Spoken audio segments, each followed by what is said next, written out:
In 1994, a shepherd walking a hillside in southeastern Turkey noticed a strangely shaped stone poking out of the dirt. Archaeologists had surveyed this hill decades earlier. They called it a medieval cemetery and walked away. They were wrong by 10,000 years. Buried here was a complex of massive carved stone pillars, built by people who shouldn't have been able to build anything at all. No pottery, no metal, no writing, no farms. So who built Göbekli Tepe? And why was it deliberately buried? Gobekli Tepe means Potbelly Hill. Serious excavation began in 1995 under German archaeologist Klaus Schmidt. What he found rewrote textbooks, at least 20 enclosures. Rings of limestone pillars shaped like the letter T. The largest stand 5.5 meters tall and weigh 10 tons. Their surfaces crawl with carved animals, foxes, snakes, boars, vultures. And after 30 years of digging, less than 5% has been excavated. The dates cluster around 9,500 BC. More time separates this place from Stonehenge than separates Stonehenge from us.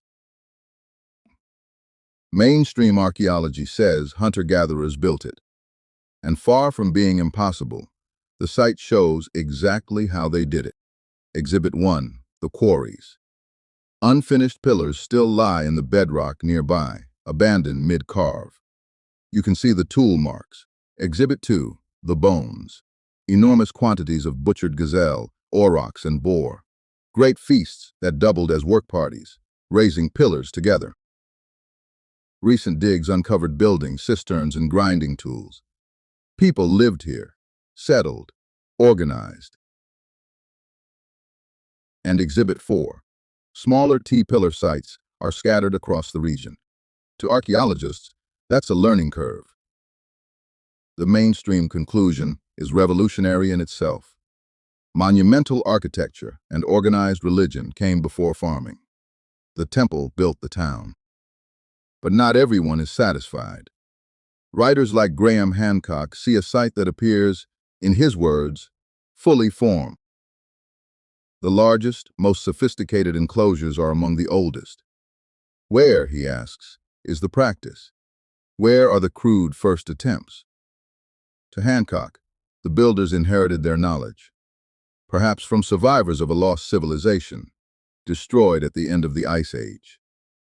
That destruction has a name, the Younger Dryas, a sudden return to glacial cold, possibly triggered by fragments of a comet. Engineer Martin Sweatman argues Pillar 43 encodes a date in the stars, roughly 11,000 BC, a memorial to the impact itself, and the enclosures were entombed under thousands of tons of debris.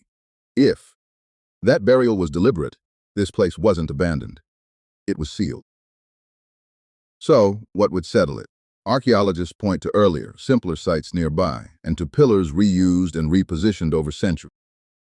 Mainstream case grows with every regional predecessor.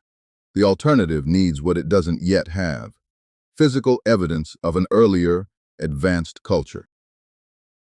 And remember, 95% of this site is still in the ground.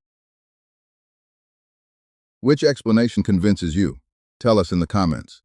The full evidence for both sides is at ancientworldatlas.com.